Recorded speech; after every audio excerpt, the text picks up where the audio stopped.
Okay, here's your full body workout for the week. We need 2 dumbbells for this one. You're going to start on all fours, belly button to spine, extend one leg, opposite arm forward, and then you're driving them out to a diagonal line and then back down. Switch sides, leg, arm, pull them out to a straight line. Very important to try to keep the shoulder girdle stable as you extend the arm out and the pelvis very stable. This way you'll get more core, lat, and glute. So belly button to spine, exhale for the diagonal line, and carefully bring them back to start. Nice and stable. Make sure you have as straight a spine as you can manage, so keep your chin tucked down. And I always like to drive the heel out and really extend the fingers of the hand with high tension. Starting my timer so that I don't make this too long.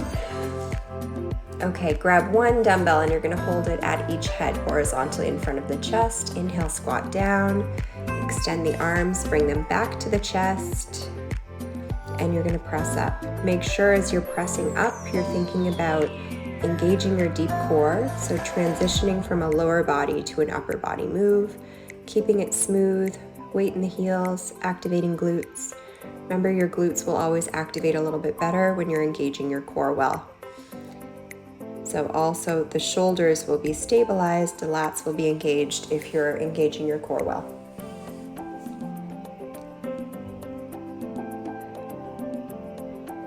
Inhale down and exhale up.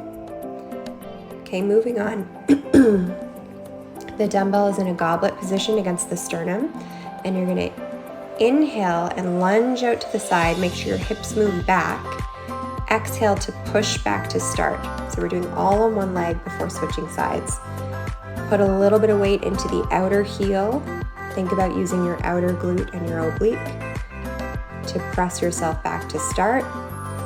Also, don't use a huge range of motion with this one, especially in the first set, because you don't want to pull that inner thigh of the straight leg. You are going to get a stretch in that adductor. So you have a supportive core. Remember, the weight's going to go into the heel and you're using outer glute and oblique to press back to start. Make sure to keep your spine straight here and the shoulders peeled back. Speaking of shoulders peeled back, we're going into a bent over row, belly button to spine, weight in the heels. You need to have some glute strength behind you to counter the weights in front of you. Think about your lower traps, shoulder blades retracting.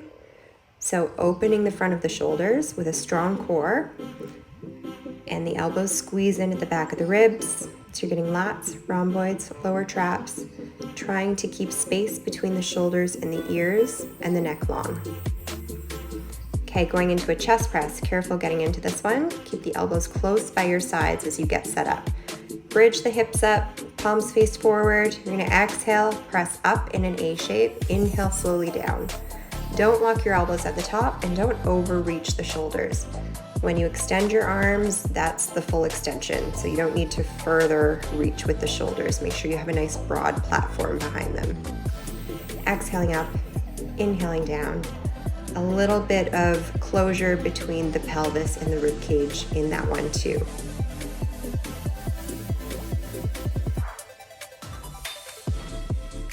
Okay, going back into the squat touchdown with overhead press. It's not a real touchdown, but that's the direction you're moving in, and that's what I call this one. So inhale, sit back into the glutes. Exhale to press back up. And the core is engaged, transitioning from a lower body to an upper body. I like to use this one as a great warm-up for all the major joints. Gets your heart rate up a little bit depending on how you use it. Depends on the poundage you're using in your dumbbell as well. Back to the goblet lateral lunge. So that dumbbell is resting against your sternum, adding weight to the core and the lower body. Inhale out, exhale back to start. Remember to sit the hips back. Try not to turn your foot out too much to the side that you're moving in, because you want to use the heel and the glute. And you don't want to be super dominant with the knee and the quad. Inhale out, exhale back to start. Remember, you're gonna get a stretch in that straight leg, the inner thigh of the straight leg, adductor. So just be a little conservative. Make sure you load your glutes well, power through the glute, and protect that muscle. Bent upper row. Belly button to spine, glutes engaged, weight in the heels, peeling the shoulders away from the ears. Exhale to row, inhale to return the arms back down. Think about squeezing under the armpit, back of the ribs, in between the shoulder blades, bra band area. I always joke, most guys know where a bra band goes anyway if we're talking to dudes who don't wear bras or who do. Exhale up, chest press, bridge the hips up, pelvis to rib cage. A little bit of closure in the pelvis to rib cage so that the glutes will grab better. The neck is still long, not locking the elbows, moving in an A shape, carefully getting out of it. You always need to use a little core to get up out of that one. Speaking of core, so we're gonna go into a scissor crunch. Legs and arms are parallel with each other to start, and then you're gonna exhale, scissor the legs, keeping them fairly straight, maybe not locked. And you're crunching up toward the leg that comes in towards you. I always give the belly of my calf just a little light pull. And I use the back of the leg, the hamstring tightness as resistance for my deep core. Exhale up, inhale down. Okay, we have a karate chop crunch. So we're gonna bring the legs up to 90 degrees, crunch head, neck, and shoulders up. You can really support the head here. I don't want your neck overworking for your core. So extend one leg, 45 degrees, and you're gonna chop to the outside of opposite knee. This one can be a little bit confusing at first, but it's very effective. It's similar to the bicycles, but a little different. You'll feel maybe a little more internal oblique. Really focus on the sacrum, the pelvis being nice and stable.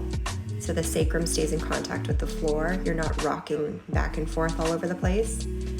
And you're breathing. Exhale, forward.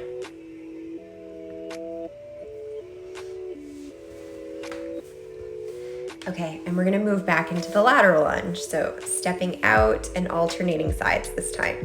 Changing it up. Inhale to step out, exhale to power back to start.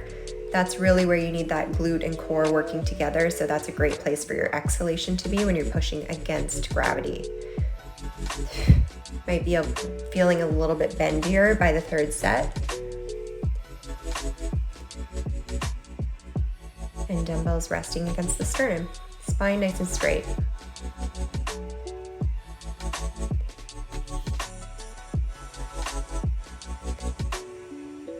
One more bent over row.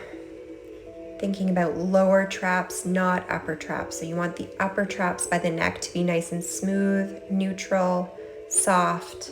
I always think about soft shoulders in a row too. We really want those back muscles to do most of the work. One more chest press. Bridge the hips up, palms face forward. Exhale up, inhale down, A shape, not locking the elbows, not overreaching the shoulders. Keep some weight in the heels here.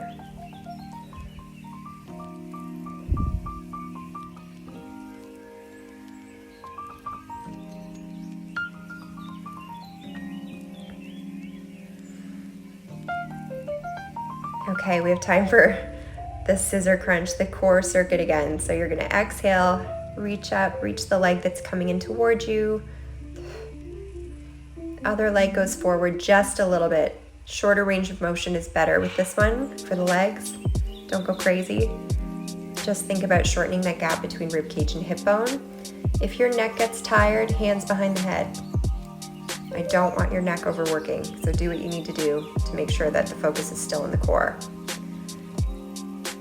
Karate chop crunch. Legs at 90 degrees, extend one leg 45, chop opposite arm to opposite knee, outside of opposite knee.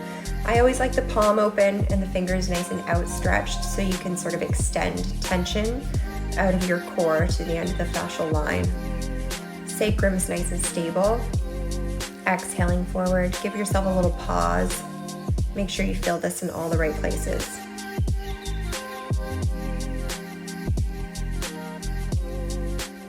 This should get a little bit burny here for you're doing it with nice stability.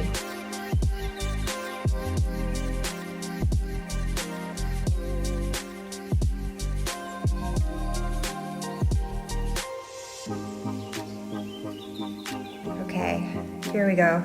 Triceps. So you're going to extend the dumbbell right up over the chest and then shift the elbows back so they're a little closer to your chin. Bend the elbows 90 degrees. Keep the wrists really straight because you want the load of the dumbbell to transfer right to the tricep. So you don't want to absorb some of the range of motion in the wrist joint. Make sure it shifts right into the tricep. Inhaling to lower, exhaling back up. Those elbows are not sliding back and forth horizontally. Again, we don't want the shoulders to take on a lot of this work. And last one.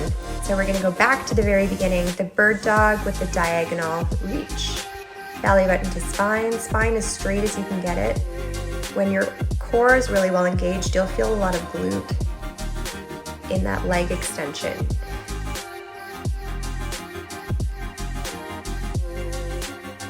So I always like to exhale to reach. It's when you're kind of doing the work against gravity. Belly button to spine, glutes engaged, and your lats are active here, stabilizing the shoulder as well, helping to take the load out of the wrist. Good job, so quick.